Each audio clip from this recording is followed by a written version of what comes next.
കോഴിക്കോട്ടെ ലോക്സഭാ സ്ഥാനാർത്ഥികൾക്ക് വിഷുദിനത്തിലും വിശ്രമമില്ല. വോട്ടുപിടുത്തമാണ് പ്രധാനമെന്നും വലിയ ആഘോഷമില്ലെന്നും UDF സ്ഥാനാർത്ഥി MK രാഘവൻ. ഈ വിഷു തെരഞ്ഞെടുപ്പുമായി ബന്ധപ്പെട്ട വിഷുവായി മാറിയിരിക്കുകയാണ്. ഇത് തെരഞ്ഞെടുപ്പാണ് പ്രധാനം, വിഷുവല്ല. വിഷുവിനേക്കാളും പ്രാധാന്യം ഇലക്ഷനാണ്. ഒരു 10 വോട്ട് കൂടുതൽ പിടിക്കാൻ കഴിയുമെന്ന് ആലോചിക്കും. അതുകൊണ്ട് വിഷുവിന് വേണ്ടി സമയം കളയാനില്ല, തെരഞ്ഞെടുപ്പിന് വേണ്ടി മാത്രമേ സമയം കളയാൻ സാധിക്കൂ.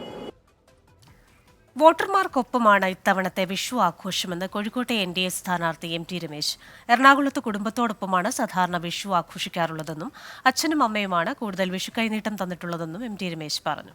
എല്ലാ പ്രാവശ്യവും വിഷു കുടുംബത്തിൻ്റെ കൂടെയാണ്. ഈ പ്രാവശ്യം അങ്ങനെ ആവും തോന്നില്ല. അപ്പോൾ അതുകൊണ്ട് വിഷു കോഴിക്കോട് തന്നെയാണ്. തെരഞ്ഞെടുപ്പാണ്, വിഷുവിന് കോഴിക്കോട് തന്നെ ഉണ്ടാവും. കോഴിക്കോട്ടെ പ്രവർത്തകന്മാരോടൊപ്പമാണ് ഈ പ്രാവശ്യത്തെ വിഷു. അതുകൊണ്ട് ഏതെങ്കിലും ഒരു വീട്ടിൽ വിഷു സദ്യ ഉണ്ടെന്നുണ്ട് കോഴിക്കോട്ട്. അതുകൊണ്ട് എവിടെയെങ്കിലും വന്ന് ഉച്ചയ്ക്ക് ഏതെങ്കിലും പ്രവർത്തകൻ്റെ വീട്ടിൽ വിഷു സദ്യ ഉണ്ടാവും. സുഹൃത്തുക്കളുടെ വീടുകളിലാണ് വിഷു ആഘോഷിക്കാറുള്ളതെന്ന് LDF സ്ഥാനാർത്ഥി എളമരം കരീം.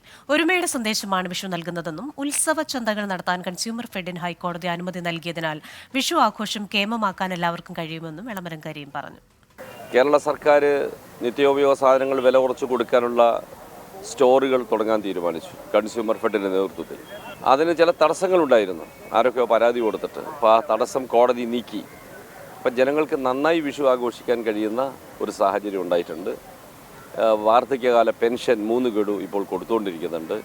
എല്ലാം കൊണ്ടും മുൻകാലങ്ങളെ അപേക്ഷിച്ച് വളരെ ആഹ്ലാദത്തിനോടുകൂടി ഈ വിഷു ആഘോഷിക്കാൻ കഴിയും. ലോകത്തെവിടെയായാലും ഏത് സമയത്തും 24 വാർത്തകളും ഓഗ്മെന്റഡ് റിയാലിറ്റി പാക്കേജുകളും എക്സ്പ്ലെയിനറുകളും വിശദമായി കാണാൻ ഞങ്ങളുടെ YouTube ചാനൽ നിങ്ങൾക്ക് സബ്സ്ക്രൈബ് ചെയ്യാം.